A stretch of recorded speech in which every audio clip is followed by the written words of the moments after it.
حطي ماي بالقدر، ضعي لي القدر على النار. فوضعت له القدر على النار ووضع الماء، وأخذ يضع الطعام وينفخ النار، والنار تلفح وجهه وهو يقول: ذق يا ابن أبي طالب قبل أن تلفح وجهك نار السموم.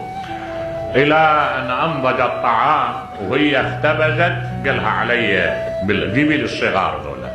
جابت له الصغار، بدأ يضعهم على ركبتيه، يلقمهم ويطعمهم ويداعبهم إلى أن ضحكوا. ثم التفت إليها، قالها: عطاؤك في بيت المال، واجعلي ابن أبي طالب في حلم ما مر عليك.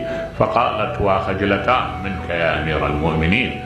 يقول قنبر: شفت يتهلل وجهه بشرا، شفت لا يعني لما انتهى أشبع هؤلاء وأرضاهم وضعه ويتغير.